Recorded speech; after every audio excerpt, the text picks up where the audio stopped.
modos modales, modo vibrar, una participación modal en cada uno de ellos. ¿Sí? Son solamente propiedades dinámicas. Análisis modal. Ahora, lo que nosotros tenemos son dos formas, dos métodos para obtener la solicitación del sismo. ¿Sí? Porque el sismo es un movimiento del suelo. Nosotros, ¿cómo nos vamos a representar eso con fuerzas equivalentes?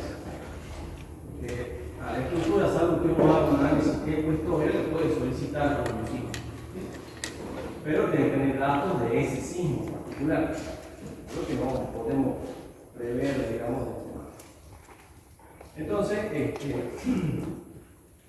lo que vemos ahora son dos métodos. Uno es el método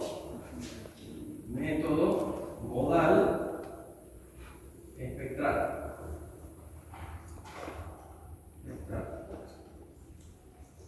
Y el otro es el método estático. Método estático.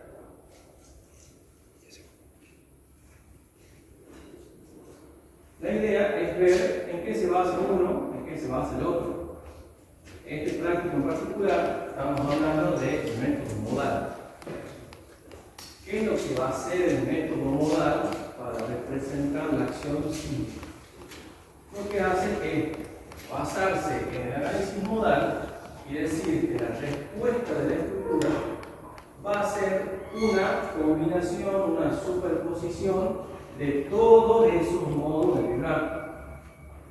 Nosotros para cada frecuencia tenemos un modo, podemos calcular los desplazamientos para cada frecuencia, para cada periodo. Pero, ¿cuál va a ser la respuesta sísmica al final? Una superposición de eso. En cambio, el método, y por eso es que decimos que es un método dinámico, es porque considera los principios acá de la dinámica. El método estático, que vamos a ver en el práctico que viene, que sería la próxima clase ya, lo que hace es decir, como ustedes vieron más o menos, este coeficiente de participación tiende a ser mayor para el primer modo, que es el modo translacional. Entonces, si yo tengo 3, o las que sean, 4, 5, el primer modo va a ser todo translacional, ya sea de eje X o de eje Y. Quiere decir que esto va a pasar a una posición así. Con su diferencia, eso quiere decir. Entonces, esto lo que yo decía que es equivalente a decir que yo tengo un elemento así y que el primer modo hace esto. Entonces, el método estático, eso se lo adelanto, ya lo van a ver la teoría del próximo martes, pero para que diferenciemos uno del otro. Lo que hace es basarse en que si el primer modo es fundamental y se lleva toda la participación, la mayor participación de la masa, entonces lo establecemos así. Y hace unas simplificaciones, saca directamente lo que hicimos nosotros con el tanque. La fuerza que nos solicita acá es lo mismo que el corte, se llama el corte basal. Entonces con esta fuerza distribuye, ¿sí?, fuerzas en la altura. Bueno, eso ya lo vemos después, no hay mucho problema. Pero de acá nosotros vamos a tener todos los modos posibles. ¿Sí? Entonces, superponiendo esos modos, obtenemos la respuesta final.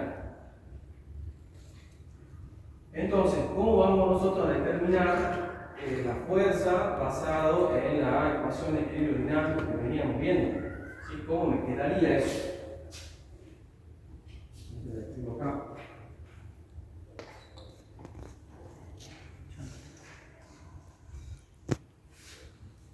Y acá por ahí viene la duda de plantear algunos, de expresar en forma matricial o no algunas propiedades que no son matrices, que son escalares. El tema es que yo voy a tener mi ecuación de equilibrio y esto va a estar igualado a una fuerza. Entonces, esto no vamos a repetir todo el proceso que decimos, pero cómo voy a calcular calcular yo esa fuerza, lo podemos expresar en términos de matrices, porque acá hay que ver la forma en que expresamos la respuesta, que va a ser los modos, que da la forma, por una función que depende de la frecuencia del tiempo. Nosotros al hacer eso, o sea, al plantear como solución esto,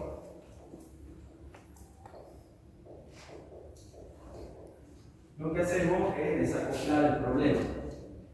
Entonces podemos resolverlo como un sistema de n sistemas de un grado de libertad. Es como lo vieron en teoría. Entonces la expresión de la fuerza, yo lo escribo en términos de matrices, va a ser la matriz de masa por la matriz modal. Por ahí lo escribo en el apunte. Por la matriz de participación modal por la matriz de los coeficientes de signo. Esto sería también la matriz L y la matriz C, como lo quieran.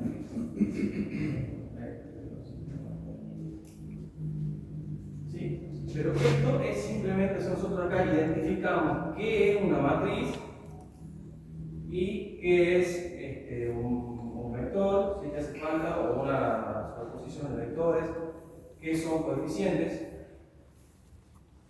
Una forma es operarlo todo en términos matriciales. Entonces, acá sería la matriz 1, perdón, la masa 1, la masa 2, la matriz modal, en el caso del práctico no de 2 grados de libertad, nos quedaba phi. Dijimos que este era el modo 1 y este iba a ser el modo 2 y la convención era J era el modo, o sea que iba a quedar 1, 1, 1 y este 2, este 2, 1. ¿Sí? Son los dos modos.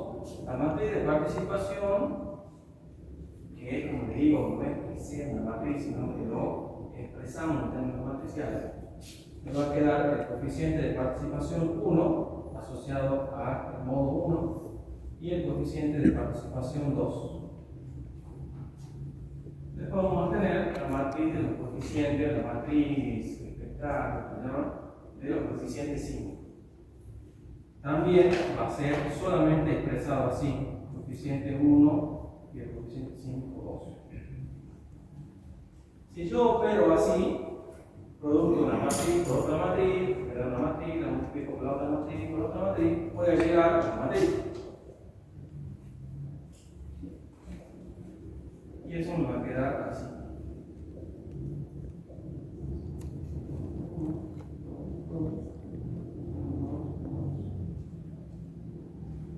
Donde esta es la fuerza equivalente a el modo 1. ¿Qué significa eso? Que si mi modo 1 era así,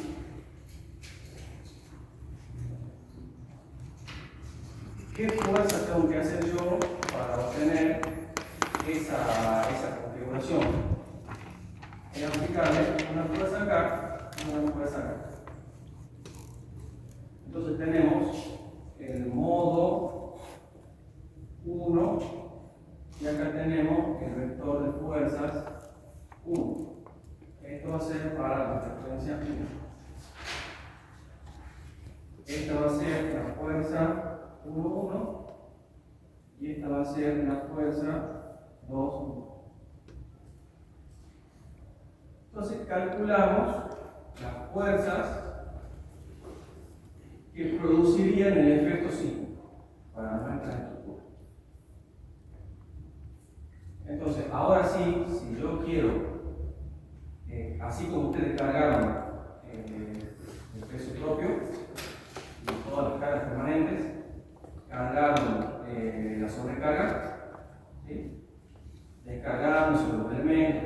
duro, de lo que sea, así vamos a cargar la fuerza sísmica, ¿sí? Como fuerzas.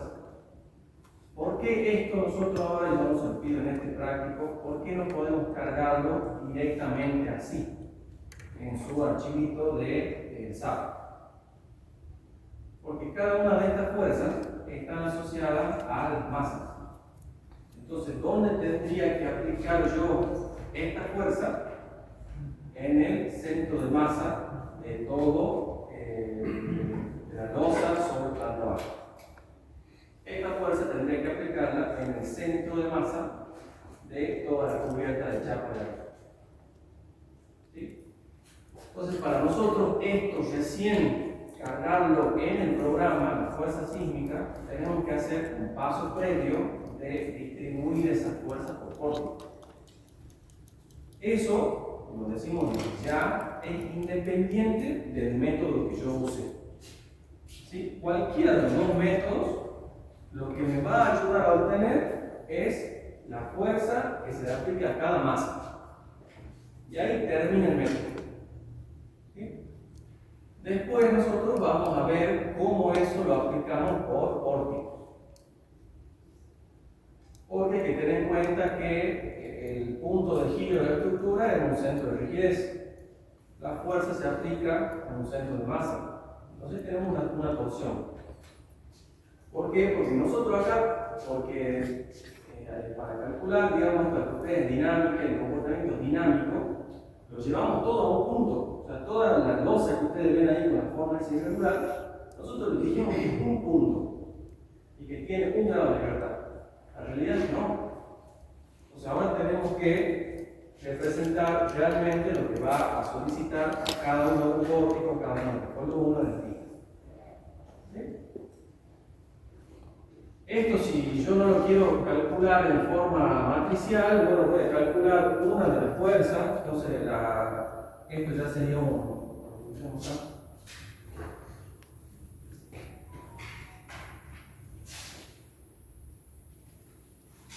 la fuerza, pero ahora como vector.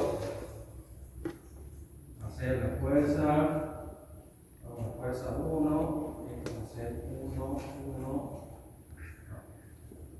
1, 2, 1, 1.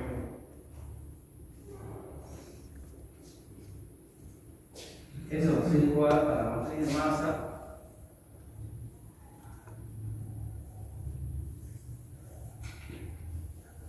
por su propio modo.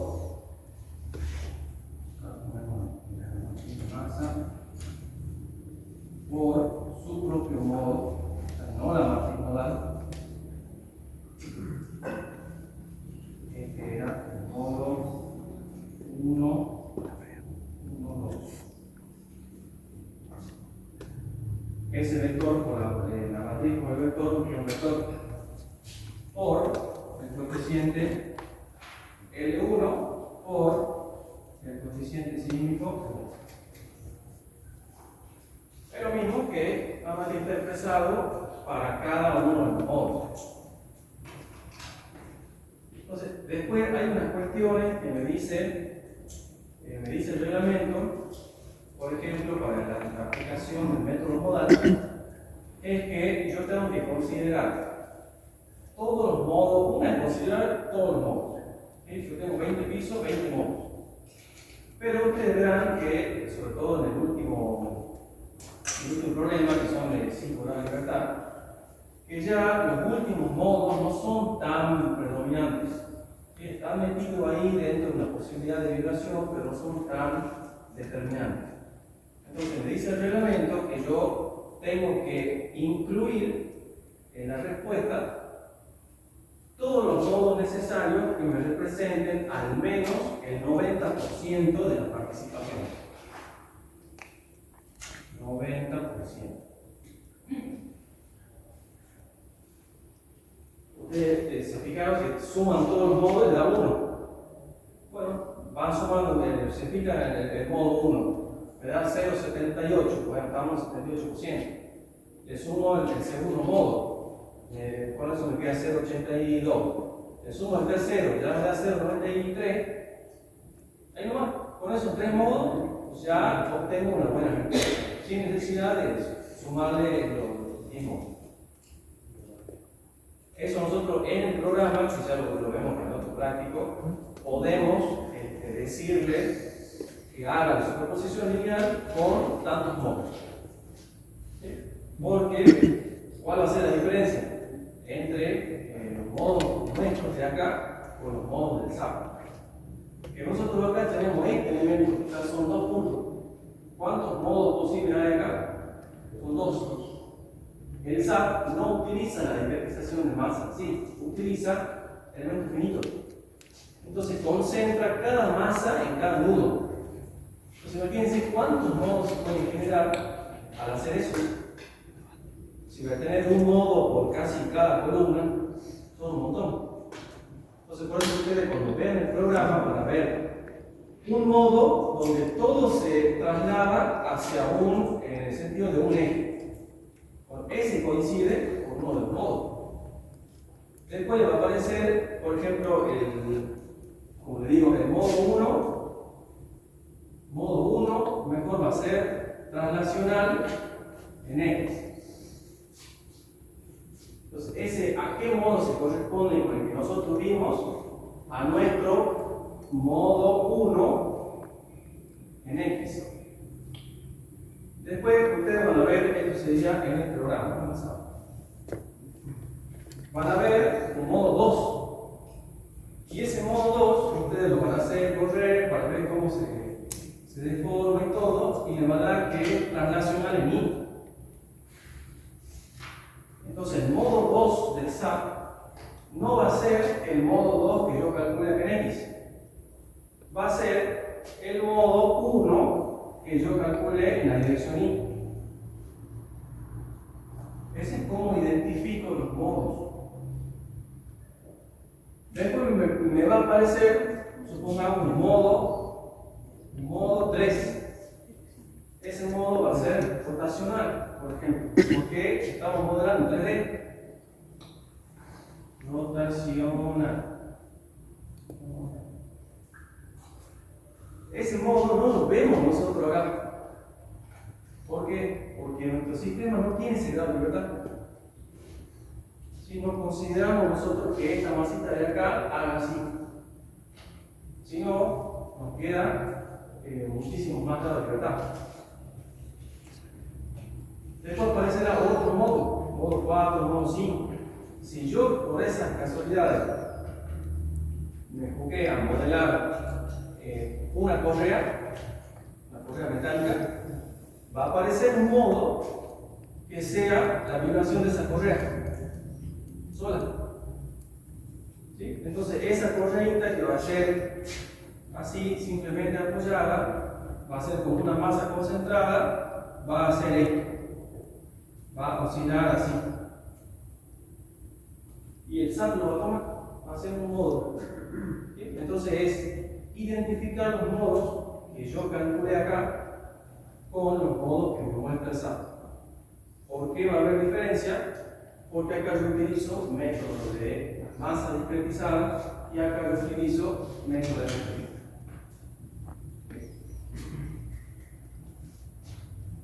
Ahora, la otra cuestión es que esto que me da acá me va a dar la fuerza 1, me va a dar la fuerza 2, asociado al modo 2. Si el modo 2 mío ahora es así, hizo esto, ¿cómo me deberían de dar la fuerza? Una así y la otra así. ¿Sí? Porque cada fuerza va a estar asociada, me va a representar la forma modal que ahora, ¿qué fuerza es la que yo le voy a cargar definitivamente al programa? Va a ser una combinación de todas esas, aplicando diferentes criterios.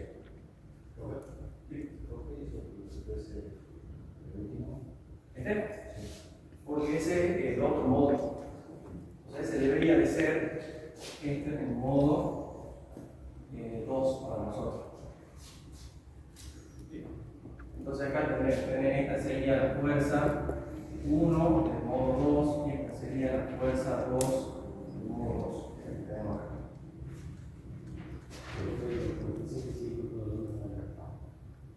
El coeficiente sísmico, como lo veníamos trabajando, ¿sí? El coeficiente sísmico, la única diferencia es que si ustedes ven esto, cómo quedamos con las unidades, acá por ejemplo.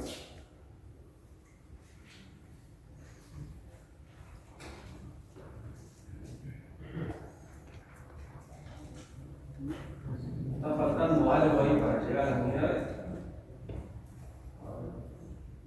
Cualquiera puede ser en esta, o si yo lo veo así. Primero, ¿la matriz modal tiene unidades? No, solamente me dice qué forma va a tomar, no qué desplazamiento. El coeficiente de participación tiene unidades, no, es como porcentaje. Esto está en unidad de masa. Entonces, para que me dé cuenta, falta qué. ¿Sí? Entonces, expresamos esto así. Acá, o lo multiplicamos por G, o incluimos G acá. Si no, no nos va a dar la unidad. Entonces, este valor de C, lo tenemos que considerar. Lo que pasa es que si yo incluyo G acá adentro, ya no hay coeficiente sísmico. ¿Sí? La definición del coeficiente sísmico es que multiplica el peso para dar la fuerza. O sea, el golpe basal. Así, el peso por el coeficiente sísmico. O sea, si el coeficiente sísmico no tiene unidades. ¿Sí? Pero acá necesitamos ponerle a esto la unidad. Entonces, o lo ponemos antes o lo ponemos acá. Si lo ponemos acá, no hay la de masa. ¿Sí? Pero tiene que aparecer que. O sea que si no, lo ponemos acá.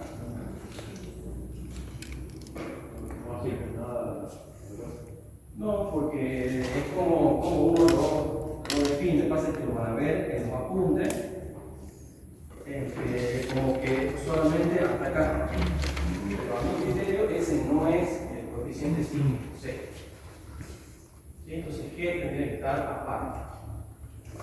Si ponemos G aparte, entonces sí el coeficiente sísmico es la célula de aceleración por el factor de riesgo dividido el R. Este de acá va a salir del periodo. Entonces, para el periodo 1, voy a traer un coeficiente 1. Y también podríamos expresarlo esto como directamente acá la célula de aceleración. Y ponemos acá el gamma R dividido el R. Lo mismo. Es válido hablar del coeficiente, la de célula de aceleración o el coeficiente sí.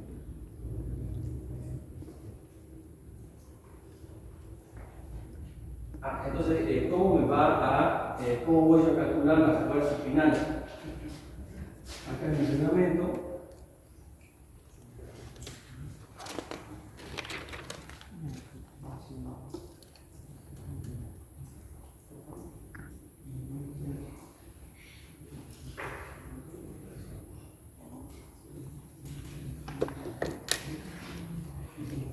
todo esto por ahí lo tienen, el capítulo 7.2 es el procedimiento modal espectral.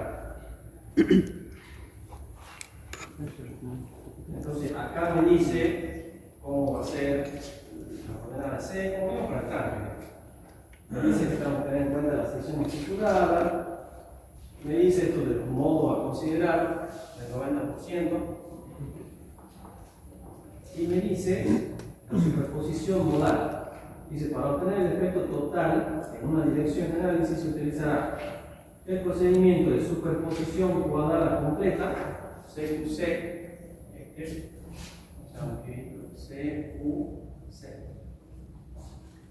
superposición cuadrática completa. Y si no, me dice si los periodos de los modos a superponer están separados más del 10% del valor sucesivo, o sea, la diferencia entre uno y el otro del 10%, se puede aplicar la superposición cuadrática simple, SSRS. SRS. Seguramente no sé si lo vieron en el teoría, ¿no? Pero nosotros vamos a aplicar va a ser esto. También la bibliografía está, digamos, cómo aplicar el otro. O sea, son formas ya formulitas de cómo combinar ese modo. Entonces, la que yo les muestro ahí,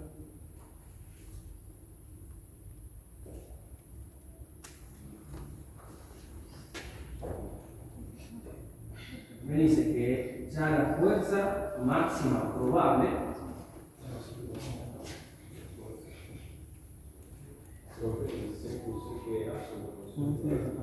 cuadrática completa.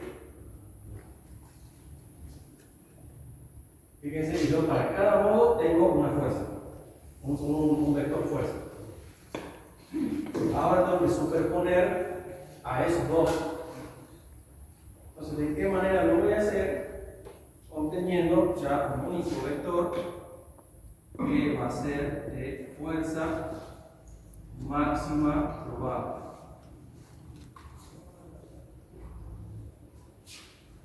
Esto va a ser un vector que ahora sí va a tener la fuerza 1 y la fuerza 2. La máxima 1 y la máxima 2, que va a ser la que yo tengo que solicitar en este juego. Y esa la voy a obtener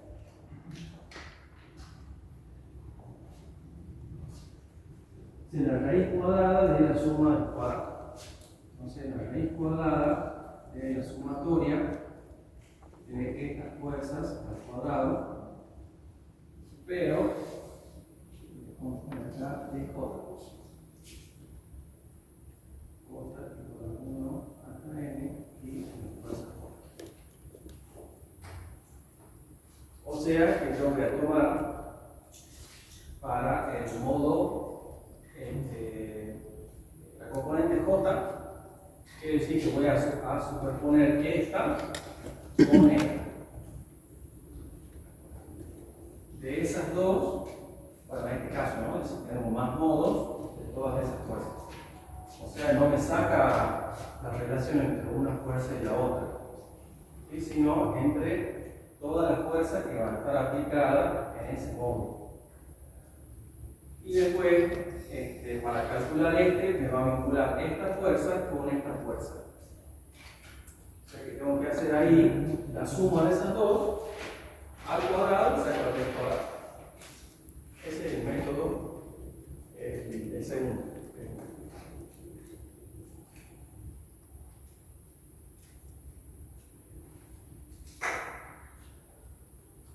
¿Se ve? ¿Perfecto? Y recién con esto, lo único que nosotros logramos con esto es obtener la fuerza que vamos a cargar por aquí. Nada más. Parte del método modal, ¿sí? Algo muy importante porque son parte también del tema de la rigidez. Es decir, yo tengo acá, esto yo se lo anticipo ahora, no lo pedimos, es práctico, pero es algo tan importante que condiciona el diseño de todas las estructuras.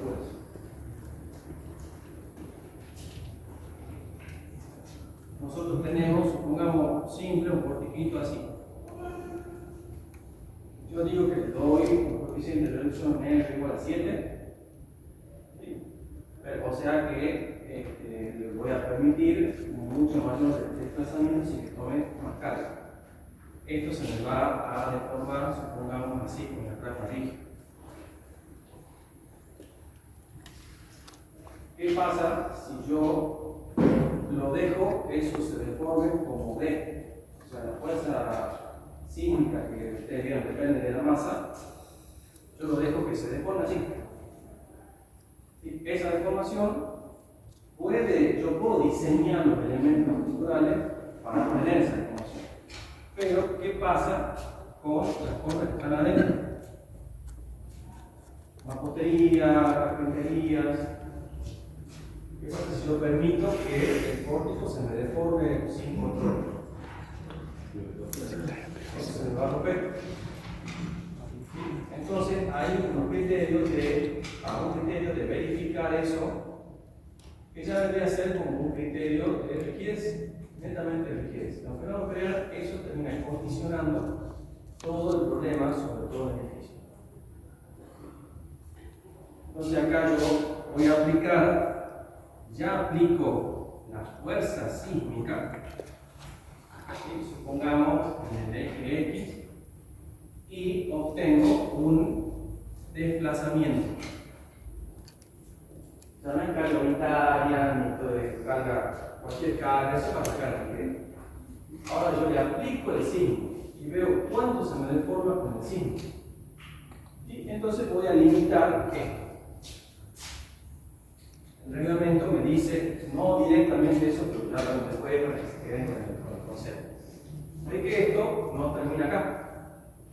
En el caso del problema 2, no hay problema, ustedes llegan a expresar la fuerza y es suficiente. ¿Sí? En el problema 3, van a calcular las fuerzas de la misma forma. La única complejidad del problema 3 es que tenemos 5 grados de libertad. Entonces tenemos que resolver un determinante de un sistema de 5 por 5. Entonces eso, la idea es que ustedes busquen, propongan a ver con qué programa lo pueden hacer y obtengan la frecuencia. Por eso es que eso les pedimos que ya sí lo hagan con el programa. Después todo lo otro es lo mismo que hicimos, pero aplicado pasivo. Pues ahí sí ya lo pueden hacer en Excel, si podemos multiplicar las matrices.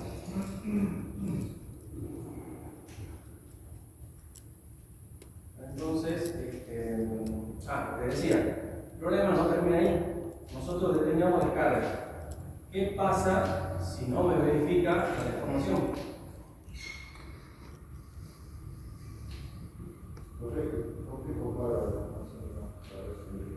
El reglamento te da un valor admisible, nada más que no es de deformación exacto. Podemos despejarlo nosotros y hacerlo con la deformación para el desplazamiento, ¿no? Sino que habla en términos de a una bibliografía que se deriva, sino en la distorsión lateral del piso. Pero es una medida de eso.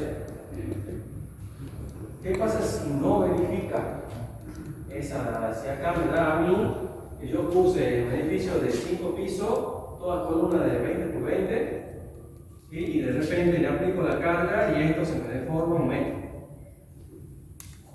Porque sí, es un natural. Si no puedo dejarlo así, ¿qué puedo hacer? Cambia la sección de la columna. Entonces tengo que volver al programa,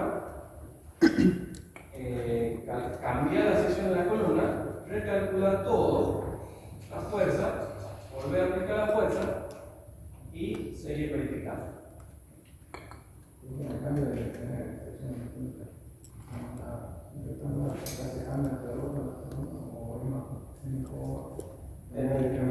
Si no te verifica eso, lo que te queda es utilizar aumentando las columnas y si no, ya pasando por el tabique.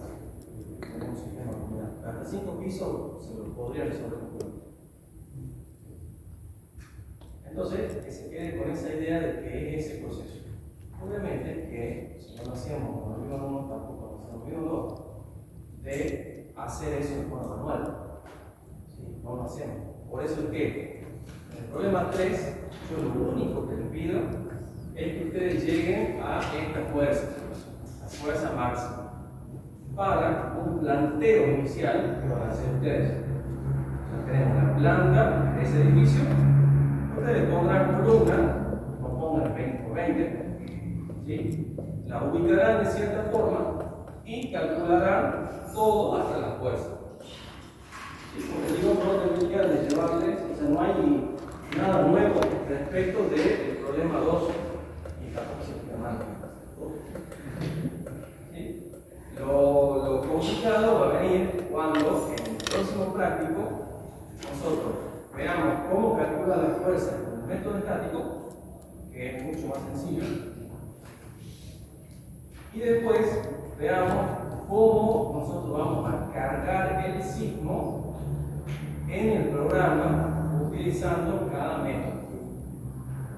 O sea que vamos a tener el método modal y el método estático.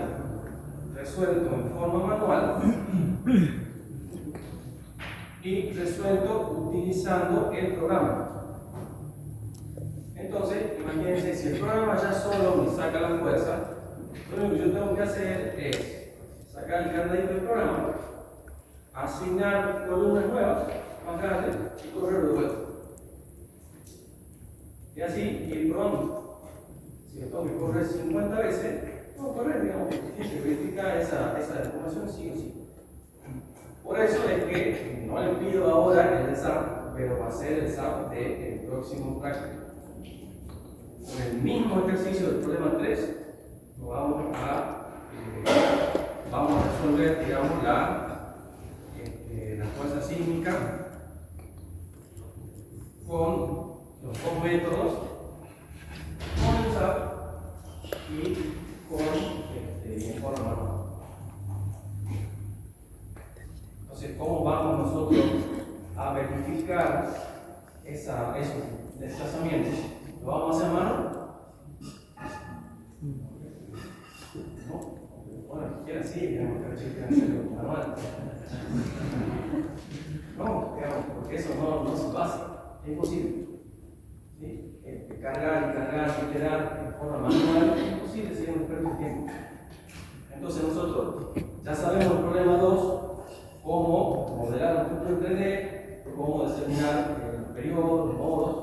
Ahora lo que vamos a ver, ya para el proceso práctico, es cargar esto utilizando los dos métodos y vamos a ver cómo yo puedo ver del programa, leer el coeficiente de participación modal, la masa que está tomando, la rigidez más difícil porque es pequeñito.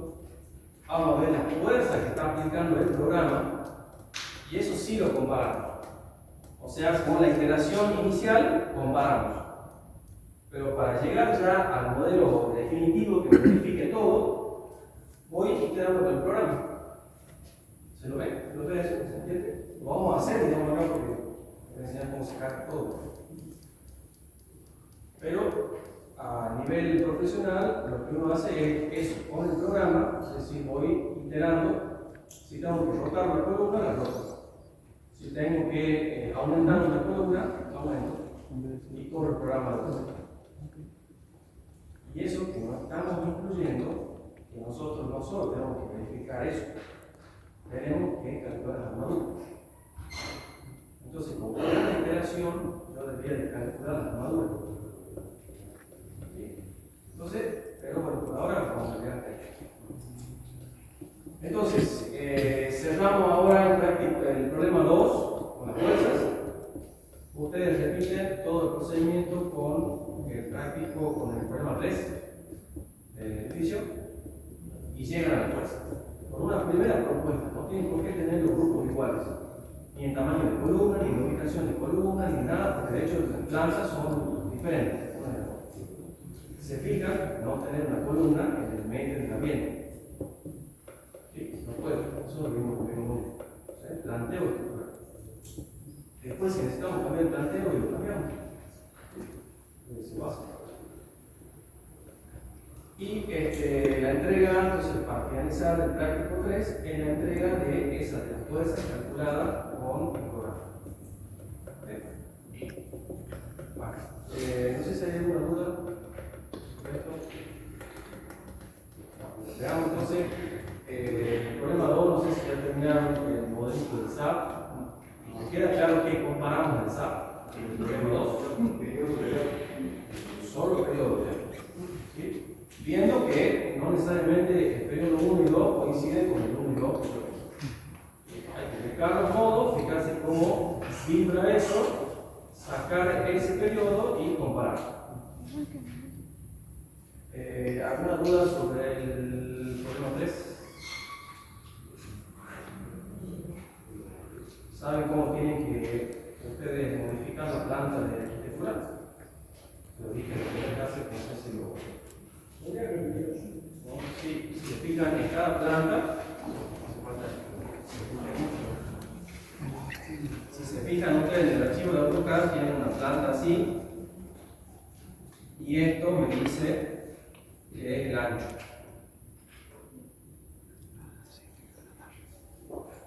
tienen una línea en un cierto espesor marcada una ubicación particular. Bueno, lo que tienen que hacer ustedes es leer el dato que les toca al grupo. El ancho normal de esto es el terreno, son casi 10 metros. Entonces, el que le tocó 5 selecciona esto a partir de acá, lo estira, simplemente lo lleva así. No modifico más nada de la planta, me queda un baño de 3 metros, una puerta de 5 metros, no importa. Es simplemente para que tengan diferentes grupos. Estiro la planta y así como me queda, le pongo la estructura. ¿Okay? ¿Alguna otra duda?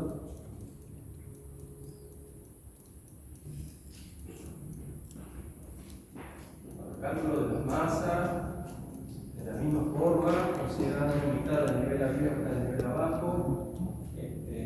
La rigidez es como formulita, o vamos a tener losa en todos los pisos, directamente 12 es por I sobre H1, y la sumatoria de todas esas columnas. Pueden utilizar una sola columna, así todas columnas de 20 por 50, no hay problema.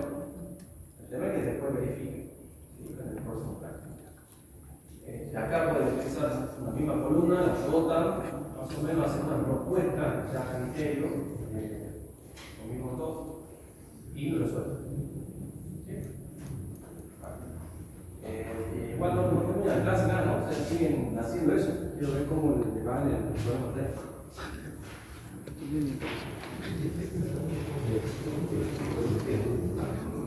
Estoy calculando mal en medio. Y es simplemente verificar un modo. Por un lado tenemos un modo, pongamos I, en vector, pero traspuesto, o sea, esto traspuesto, multiplicado por ya sea la matriz de masa o la matriz de rigidez, y eso multiplicado por el otro modo, o sea, un modo diferente, que voy a verificar para todos los modos, un modo J. Eso tiene que ser igual a 6.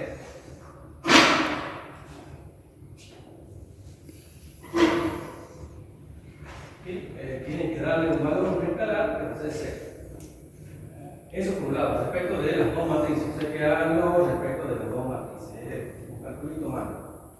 Y después la otra condición, que también eso por ahí no solo es verificar esta cuestión, sino que es una parte importante dentro del desarrollo de la dinámica, porque es lo que me termina verificando que yo desacoplé el problema.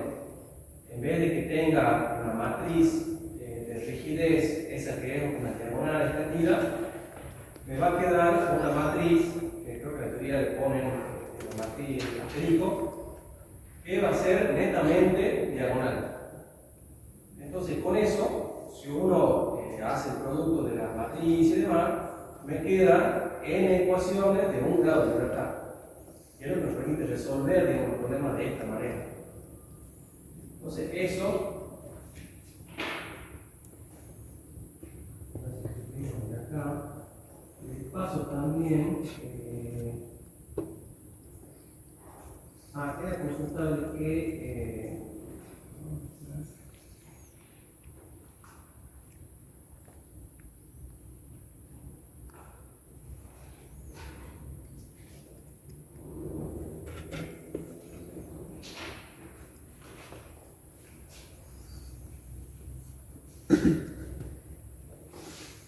En este caso sería la matriz modal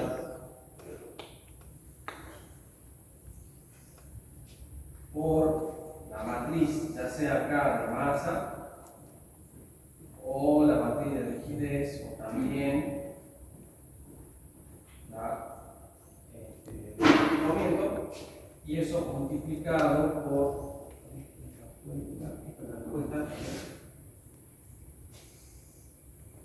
la matriz matriz modal, eso me tiene que dar una matriz que va a ser un M asterisco, un K asterisco, un C asterisco, que van a ser diagonales. La matriz masa ya lo hice aquí en la verificación, pero la matriz de rigidez, que para nosotros se acuerdan que era así, el K1 más K2, acá era K2 más K3, acá era menos K2, menos K2, menos K3, menos K3, 0, 0, y así. Tiene que transformarse en una matriz donde directamente va a ser diagonal. Diagonal,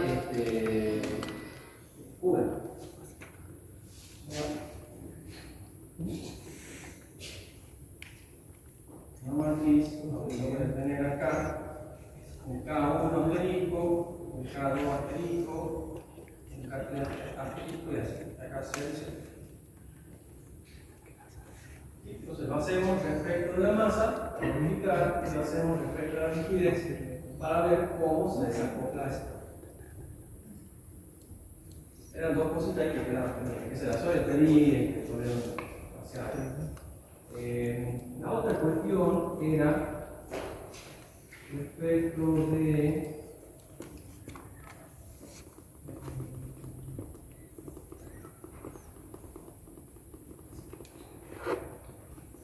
el tanque de agua.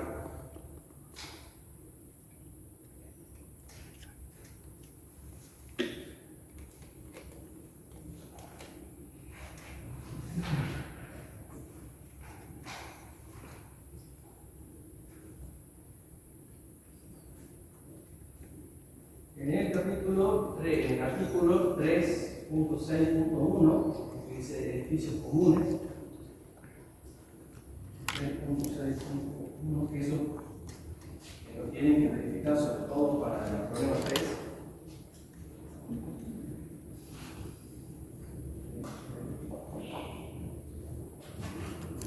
En ese artículo me dice que si el peso de los elementos salientes del último nivel de un edificio, como ser el tanque de agua,